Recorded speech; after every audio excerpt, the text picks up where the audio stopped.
Welcome to Community Voices with your host, Tarence Lauchie. This radio roundtable features community, business, and religious leaders that discuss current events and topics that impact our urban community. If you would like to be a guest or if you have a suggested topic, contact the station today at 616-259-7342. Now, into the program. Greetings, this is Tarence Lauchie, and you are tuned in to another edition of Community Voices on 91.9 FM, The People's Choice. Here in the greater Grand Rapids area, we have tons and tons of resources and information available to our listening audience, and this is another edition of a conversation talking about what's happening in and around the Grand Rapids area, specifically in housing. Today's conversation is going to be centered around a project that's taking place called the 2080 Project. Am I correct? Yeah. All right, the 2080 Project, and a familiar location for a lot of people in this community, this zip code area, but it's also something that's setting precedent for housing and affordable housing in urban communities. So I've got in the studio Jeremy DeRoo, who's the CEO of the Dwelling Place, and I also have David DeVelder. I got that right. Listen, introduce yourselves to your listening audience for these next few moments. Yeah. Start with you, Jeremy. Yeah, I'm Jeremy DeRoo. I'm CEO at Dwelling Place, and I've been with the organization for a year and a half, and I'm really passionate about kind of expanding on housing opportunities and making sure that everybody gets a house, everybody has a place to live. At Dwelling Place, we believe that everyone deserves a dwelling place, and it is becoming harder and harder to make that vision, that idea a reality. And so we want to make sure that we really are doing everything we can to provide housing for everyone. Great. And when you talk about housing, you're talking about affordable living, whether it's rental, but then also now home ownership. That's right. Yeah, we've spent 40 years serving housing, meeting housing needs in Grand Rapids, and we started 40 years ago providing housing for people coming out of homelessness, and we've now been able to grow and expand those offerings for families that are coming out of homelessness, but also for kind of working class families that have a harder and harder time finding places to rent. Yeah. And we're recognizing now that there's more and more barriers towards people moving to home ownership too. And so this will be our first time kind of building homes for the purpose of sale. And it's really done to kind of respond to this need that we recognize home ownership is so important for communities and for individuals, and that wealth creation is a really necessary component for us to be intentional about creating. And so this will be our first time doing a home ownership program. And one of the ways to guarantee wealth creation and legacy is through ownership as opposed to rentership. Great. You said 40 years now. You're not much older than that. So, the program precedes you, I'm sure, right? Yes. So Dwelling Place was here before you were was born. Here, so exactly. The organization has a 40-year history of serving, and it has attracted talented people that are really passionate about housing and doing good work. That's an excellent segue. That is a perfect segue. Attracted talent for people who are concerned about affordable housing. All right, David, introduce yourself. So I'm David DeVelder, Community Land Trust Director for Dwelling Place. Been on staff about 3 years to kick off a homeownership program with Dwelling Place, which is exciting. Been doing this about 30 years in Grand Rapids, real estate development, built a lot of houses with various nonprofits in town. I'm also a realtor. So selling homes, helping people build equity, buy that first home, that dream home, that's my job. And boy, is it needed more than ever right now. A lot of people on our waiting list. More and more people, rents going up, their motivation, I want to be an owner. Sure. So Dwelling Place is standing in the gap to provide that opportunity. I like how you approach that, and I can hear the undertones of Christianity, of course, and the whole concept of everyone deserves a dwelling place and inheriting the earth. All of those things come to mind. So it's always easy to talk to somebody who is of the same precious faith, as Paul even wrote to one of the churches. For those who might just be tuning in or scrolling around or maybe even tuning their radio, I'm Tarence Lauchie, and you're listening to Community Voices on 91.9 FM, The People's Choice. I'm talking to Jeremy and David, and they're both from the Dwelling Place, and we're going to get into a conversation about a project, specifically a project that's going to benefit a zip code area here in the city of Grand Rapids, but then also the overall mission, the passion behind Dwelling Place, 30 plus years of providing housing, providing home ownership, now home ownership, but someplace to stay, from transitional housing to rental placements to now people being able to buy homes. What's the mastermind behind this particular project, 2080 project? There's a number of things that came together that ended up at 2080 Union. So this project is going to be a community land trust. And so this has been in the works for a while at Dwelling Place of really creating a style of homes. Right, the heart of a community land trust is the idea that we sell a home for less than its value right now to a family. In exchange, they agree to sell it for less than its full value in the future to the next family that buys a house. And by doing this, we kind of create a permanent pathway for home ownership in our communities. And so the community retains ownership of the land, and people get to use the house and own the house. You can pay down your mortgage, sell the house that they're done, but the homes always stay affordable, and communities get a permanent pass. So as property values continue to go up in Grand Rapids as a whole, we don't create a city where only the wealthy can afford to own. And we have a permanent low-income rental class and a permanent wealthy ownership class, but instead we kind of design our neighborhoods to be able to provide places where home ownership becomes a possibility for everyone. And well, share with us some of those neighborhoods that are currently in place. Yeah, so right now we're looking at this project is going to be located at 2080 Union Street, which is just south of Burton, kind of Burton and Eastern intersection. It's the so former Kingdom Square, former Kingdom Square, also former Lighthouse Campus. Yeah, our listening audience would know it for Lighthouse Campus. Yeah. That's the former spot of the Lighthouse Full Life Center Church campus under the leadership of Bishop Marvin Sapp and Lady Melinda Sapp. They've since relocated to one of their other locations. Yeah. So this project is kind of continue a legacy of having a happening in that location, of serving and meeting the needs of the community, and kind of really changing how that's happening to kind of create home ownership opportunities for individuals. We at Dwelling Place recognize that it is important for communities to provide ownership opportunities as well. We've been in the rental business for a long time. And that is a big piece of our mission, and will continue to be a big piece of our mission. But we recognize that historically, people are going to be able to move out of our affordable rental housing into home ownership opportunities in Grand Rapids. And because prices have gone up so much, that next step is harder and harder for people to make. Yeah. And so what we're able to do in this project is provide a discounted home ownership opportunities where people don't need large down payments. They don't need to be able to afford a $300,000 mortgage, but they can still move into home ownership and have that opportunity to not have an increase in rent payment every month, not have to worry what the landlord's going to do for them, know where their family's going to be able to live for as long as they want to live there, and then be able to sell that in the future and move on to something else. Like most people kind of start with a starter home and move into something else eventually. Sure. CLTs work the same way. And so it provides a deep discounted price in the front end, avoids mortgage insurance and some of those costs that often happen when you don't have large down payments assistance, and really, who can afford to save for a large down payment assistance when you're paying $2,000 a month in rent or $1,700 a month in rent? And so it really is, the goal is to move people into home ownership faster, provide them that stable housing right now, and then maybe they stay here long term, or maybe they sell this home and buy something bigger and something else as their second home. Or build legacy. I mean, when you think about generations, it used to be that people would inherit their parents' home and so forth and so on. But this could be a start of an opportunity for legacy to be found in home ownership. That's really key, especially for Black and brown communities, because the disparity in wealth, the wealth gap disparity, usually boils down to two things, and that is of housing and then also income. In housing and income. And then there are other things like access to healthcare and access to other resources. Where the 2080 project is located, there are a variety of things happening on that campus or that spot. Yeah. Talk to us a little bit about that, and then I wanted to put some things out there so our listening audience could start thinking, could I be a homeowner? Yeah. So also going on the same campus, there is a few years ago, there was a senior housing facility built by Samaritas. That provides affordable housing for seniors in the community. And then Bethany Christian Services also has programming going on site. And so they are, two great organizations that are doing really good work and again, kind of looking at using both services and housing provision on site to kind of meet community needs. Sure. So it's a full neighborhood. It's not just one square of acreage. It's actually now blending into the entire community. Yeah, and the neighborhood is really what has made this such an attractive site for us. The Garfield Park neighborhood, where this is located, has been a long-time, first-time homeowner community in Grand Rapids. It is a place where generations have come and bought their first home, and many people grow up there and then buy their first home in the neighborhood where they were able to grow up. And unfortunately, because of what's happened in the real estate market, it's harder and harder for families to come back and buy a house there. Yeah. And so this is really, again, kind of the idea is to provide these opportunities where we are permanently making home ownership and first-time home ownership a part of community the way it's always been. And so sometimes we need to do things differently in order to do them the same, and that's kind of what's happening right here.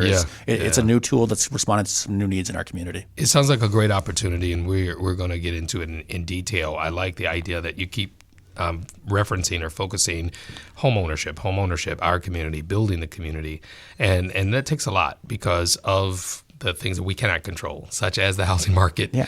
or interest rates Yeah. or just the economy, the ups and downs of the economy. And that's, David, where you come in, talk about the land trust and what is available in the Grand Rapids area and what makes this project different, what makes 2080 project different than some of the other projects. So it has been really hard the last several years to secure a home to purchase, just because Grand Rapids is growing. There were a lot of homes being bid up over asking price, a lot of competition, and so it has resulted in maybe lower income buyers or moderate income buyers that were buying FHA being excluded, because folks that maybe could pay all cash or make a conventional mortgage, with larger down payment, were being selected first, Or qualify for more mortgage. or could qualify for more to pay more and bid out lower income individuals. So with 2080 Union, the difference is we have a selection process that has a number of criteria, one of which is if you're a local resident, how far away you live from the site, from 2080 Union, what your family size is, what your income is, and if you're a first-time home buyer. And so those parameters are added up, and we select our candidates based on a score. I was going to say those there's a parameters. point system. Yep. Yeah, and so it is first come, first serve. You have to submit your application to be considered. We do score everyone, and this happens if there's more applicants than we have homes, which we have about 1,000 people on our waiting list. So Already? Wow. now, not all those families are pre-qualified for Sure. a mortgage, but the scoring criteria really helps. We want to prioritize our current residents and those that maybe are at risk of being displaced. Like those who are renting in those where the rents have been going communities that the rent is increasing. I just want to jump in with a point of clarification for listeners. So if you're hearing 1,000 people on a wait list and you think, I'm not one of those, I don't stand a chance at this. That's actually not what's happened. So we have 1,000 people that have expressed interest in saying and told us, we're struggling to buy a house right now. We're moving in that direction. Sure. We want to have an opportunity to tell us about it when it comes. Yeah. We will actually start opening our wait list or start taking applications on April 1st. So Right, for this particular in project. And I think you're talking about 1,000 people that have identified the interest in purchasing a home interest, or moving from the current situation that they're in. Got it. So huge interest in the project, but the key is going through the application process, going through an orientation, homebuyer education, and mortgage pre-approval to get to that point where you can apply. Sure. So let's talk a little bit about that and what people should do and how they should approach this. I'm sure the Dwelling Places website would be a great place for people to go. But what's the process for getting involved in the waiting list or even interest? And there might even be, you guys are working with local contractors and in the building process. So here's a great opportunity to infuse the community with dollars. Yeah. Yeah. So we are working with Pinnacle Construction on the construction. Yeah, I know Pinnacle. Just finished a project with Yeah, so a great organization, really committed to this, and this project wouldn't be happening if it wasn't for them. They actually are the ones that own the land and sought us out and said, we really want to see homeownership opportunities happening here, and so have been a great partner for us in that process. Awesome. We're also partnering with Link Up and the Urban League and the Hispanic Center to help get the word out about the project, and so those are all great places people can go to too if they have interest and want to learn more about it. I think that for people who want to move into home ownership, particularly through this project, right? One of the first things to do is to talk to your local bank, whoever you are currently banking with. You'll have to be able to qualify for a mortgage. So we don't provide kind of mortgage financing ourselves. So we are looking for people to kind of access mortgage financing to be able to kind of borrow the dollars in order to purchase a home. And so one of the first conversations, in addition to kind of reaching out to us, you can get a hold of David or reach out to us. We're website or reach out to Link Up or Urban League. The other thing is to start talking with your banker and seeing where you are in that process and what it would take and how much of a mortgage you can qualify for. Give the contact information for Dwelling Place over the air, and then I want to go back to a conversation regarding qualification and pre-qualification for mortgages. I'm going to let David kind of share his information. Sure. So a good resource is dwellingplacegr.org, and there is a CLT landing page on that website that tells a lot about 2080 Union, the homes that are being built, the application process, all the documents can be downloaded from there. We also have orientations every Thursday at either 2 o'clock or 6 o'clock. Those are all online. We do have some in-person events. It's important to reach out to to Dwelling Place through that website, do an inquiry, and get signed up for an orientation, and start the process that way. Sure. There may be somebody who will go straight to that process, and there's a few steps ahead of that. And that has to do with being qualified or prepared for a mortgage approval through their local bank or their lending institution. What are the partnerships and the details of those partnerships that you can share to get people ready to get ready to get ready? Yeah. So again, LinkUp has been a big partner for ours in just helping get the word out, which we've had on here before. Talked to Link and Urban League as well. And so from there, if people are looking for kind of education classes just to learn more about what home buying looks like and what homeownership looks like, ICCF is a great community partner on that, and Urban League is as well. They both have opportunities for people to kind of learn more about homeownership and what it takes to be mortgage ready and what it means to be mortgage ready and what it means to be buying a house. And so community partnerships through both ICCF, Urban League, and then also Habitat for Humanity also assists in providing great education opportunities. And so Dwelling Place is doing our best to not duplicate these services that we have great partners doing very well already, but sends people to those organizations. That's important to know, because if somebody just starts right at Dwelling Place and they haven't taken the steps of getting their credit scores together, checking out any adverse information that could prohibit them from qualifying for a decent mortgage with interest rates and that kind of thing. So the financing is not your thing. It's providing the actual house. That's right. And land. Yeah. That makes sense. And that helps people to know how to approach the process. What do you all see as the direction of the housing market? And I know this is a loaded question. The housing market in Grand Rapids, not just availability of housing, but what does it look like? Because the gentrification word comes up all the time. Displacement comes up all the time. Accessibility comes up all the time. And it sounds like you're right in an urban community attempting to make a difference from the inside out. Yeah. Tell me, what does that look like 5 years, 10 years from now? Yeah, so there was a study that came out a couple weeks ago. It was actually an update to a study that was done in 2020 by Housing Next that identified that Kent County is 35,000 housing units short of what it needs to meet demands over the next 5 years. So a few years ago, they did a similar study and found out that we were about 27,000 units short for a 5-year demand. And despite it being COVID, and despite actually having more housing starts over the last few years than we've had in a couple decades in Grand Rapids, we still have fallen further behind. That there is more and more people moving to Kent County, so our population is increasing, and the average housing side is getting smaller and smaller. So there's more people that are living by themselves or two-person households, which means that we need more housing units than we've had before. And so this kind of underlying drive of increased demand for housing is creating the pressures that we see for rising housing values here.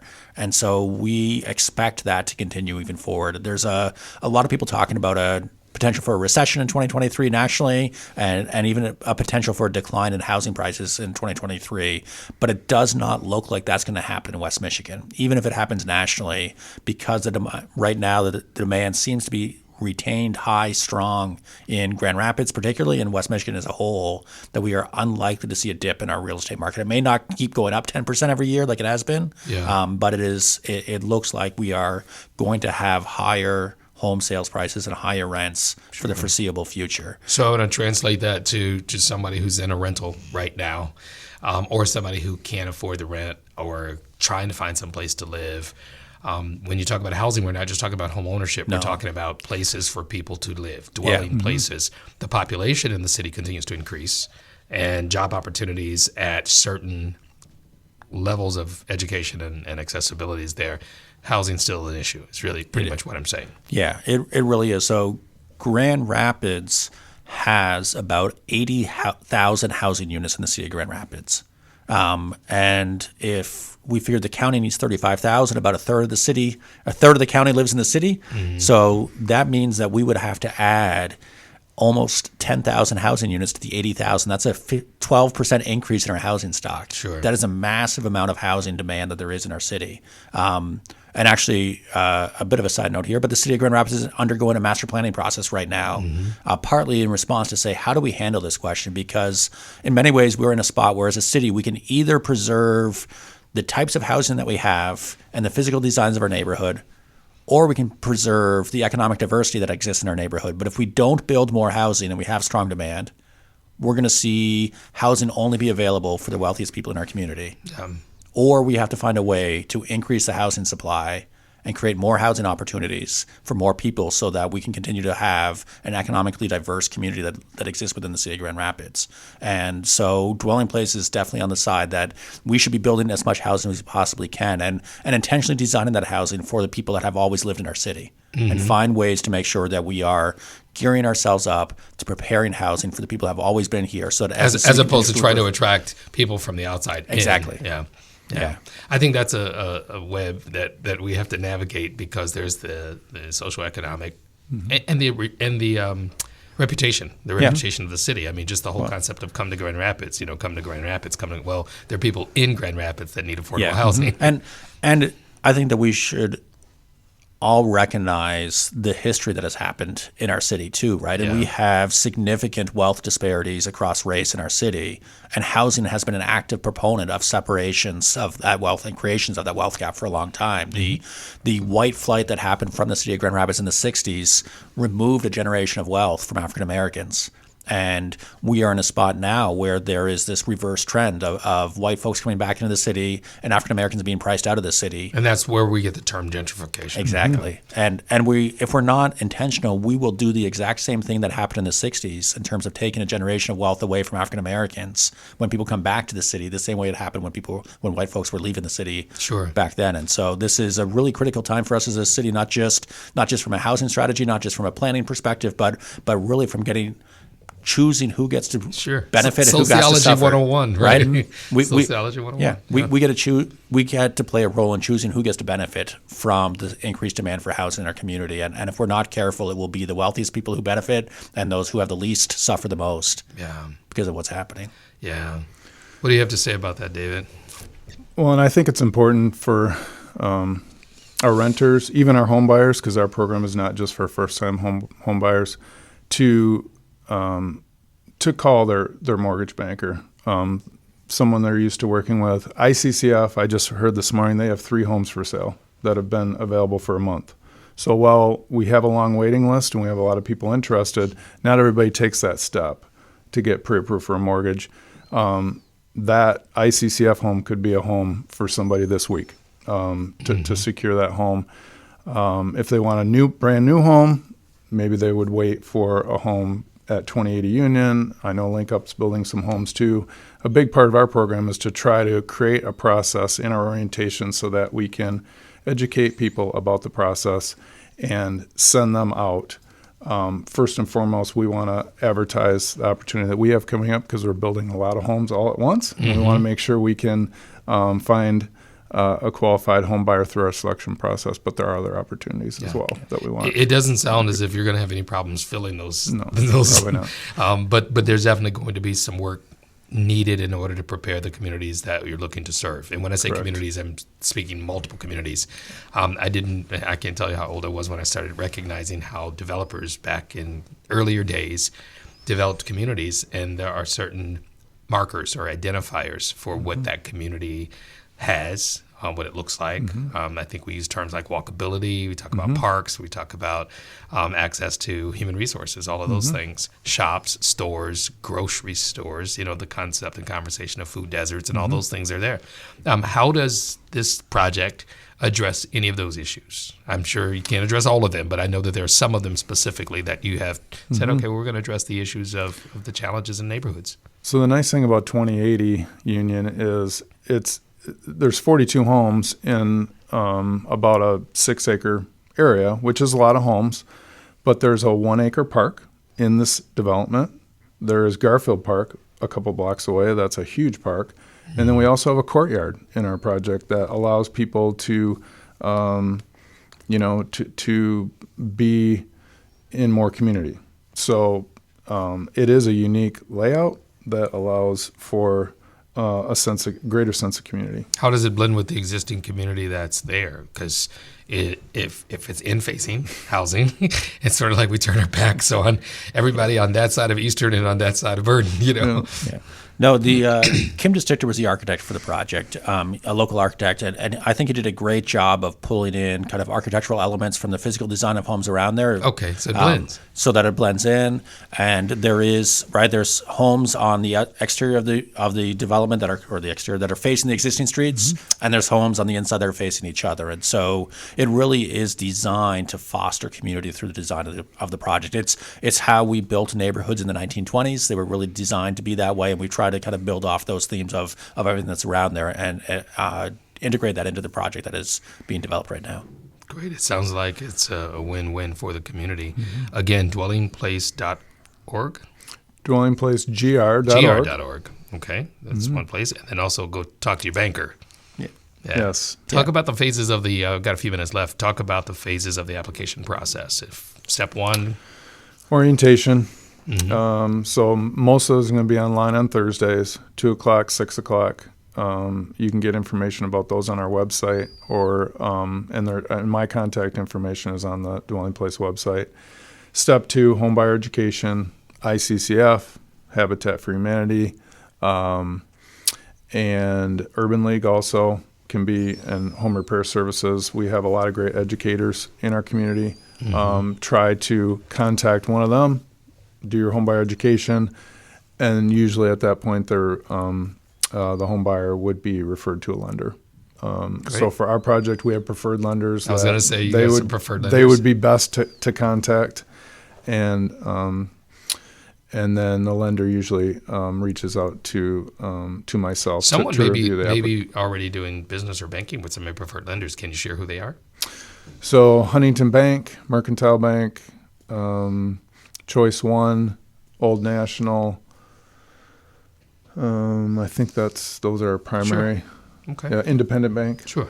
Yep. So that gives people a point of reference. Yeah. Point of reference, and hopefully they can connect with bankers that look like them or can at least relate to challenges and circumstances that are happening in the communities.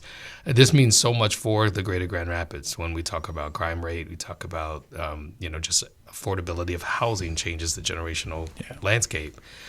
In our last few moments, talk a little bit about that, because it sounds like ministry to me. Share from your passion. We'll start with you, Jeremy, and then we'll close with David. Yeah, I mean, I think for me, this is the first step in what is hopefully a long marathon that we will be running, right? We need more housing in our city because we have people who want to live here, and we need to make sure that we're creating space for everyone in our city. And we know that 42 homes is not enough homes to meet demand, but it's where we can start right now. And we've been working with a lot of community partners, a lot of state partners on this to try to create a replicable model so that we can do more and more of this, and so that we start to talk not about how do we create 40 homes a year, but how do we create 400 homes a year, so that we are making really everyone who wants to buy a home that has that steady income, that does the work to get their credit ready, deserves and gets that chance to become a homeowner in the city of Grand Rapids. And that's really what my passion is around, is kind of providing housing options for people and making sure there's real opportunities for people to stabilize their families, stabilize themselves, and to have those opportunities to build wealth for themselves and to have that legacy home that many of us have been able to have. Great. So you've got opportunities for realtors involved. You've got opportunities for developers or builders, contractors. It just goes on of how you're interfacing this around putting people in great housing, great housing opportunities. Terrific. I always try to paraphrase it, like I would hear it if I were in my car. Thank you. David? Yeah, so first and foremost, we want to help those who want to become a homeowner, and help them, work with them so they can go out and purchase a home, wherever that is. But we also want to educate them about our process. And I guess it takes a while to get a project ready these days. It takes a lot more work than it ever used to, just with, the funding that we need and securing land and developing our partnerships with our funders. The good news is we're ready on 2080 Union. We'll have other projects coming in the future that will be in Grand Rapids and in other West Michigan communities to advance more opportunities in homeownership. This sounds like it's going to be a win-win opportunity for the community. As long as the sensitivity that I'm hearing here today stays in the forefront, it makes sense, because there'll be pushback from the communities, the people who live there.